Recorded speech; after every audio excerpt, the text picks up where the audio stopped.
ছাড় দিয়ে সেখানে ছাপ্পা ভোট দেওয়া হচ্ছে, অর্থাৎ সেখানে এবার সেন্ট্রাল ফোর্স থাকা দরকার। বিমল বাবু, সঞ্চালিকা ম্যাডাম, আমি একটু বলে নি আমার দুটো আসবো বিমল বাবু আসবো, তন্ময় বাবু, বিমল বাবু বলুন। দিলীপ বাবু যেটা বললেন সম্পূর্ণটাই মার্শাল ল, মানে 163 বা 144 ধারা জারি করে সেইভাবে ভোট হবে, ভোট কেন্দ্রের মধ্যে সিএপিএফ থাকবে, তারা police, CAPF, army, Indian army select করবে কে ভোট দিতে পারবে কে ভোট দিতে পারবে না।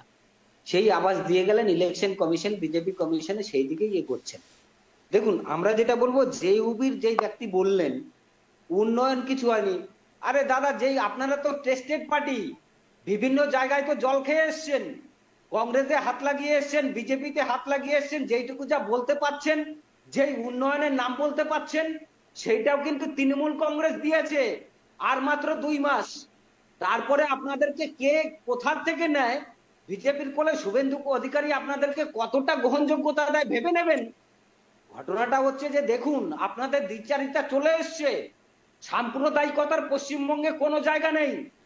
পশ্চিমবঙ্গের প্রত্যেকটা লোক অসাম্প্রদায়িক, বাংলার সংস্কৃতিকে নষ্ট করতে দেবে না বাংলার 12 কোটি জনগণ। কিন্তু আপনারা যে চেষ্টা করছেন, ব্রিগেড কেন, আপনার গলিতে তারা খাবেন আগামী দিনে, খালি 26 আসতে দিন।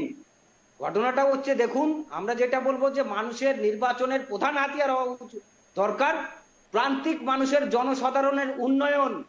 আর আপনারা যেই সিনারিও তৈরি করছেন, যে একটা পক্ষকে আপনারা মাসিয়া হওয়ার চেষ্টা করছেন, বাংলার গণতন্ত্র এবং সংস্কৃতিকে নষ্ট করার চেষ্টা করছেন বিজেপি এবং আপনারা, সাবধান। বাংলার জনগণ কিন্তু বদলা নিতে জানে। বাংলার জনগণ, এই মাটি কিন্তু কবি নজরুল ইসলামের মাটি, এই মাটি বঙ্কিমচন্দ্রের মাটি, এই মাটি কিন্তু রবীন্দ্রনাথ ঠাকুরের মাটি, শরৎচন্দ্রের মাটি।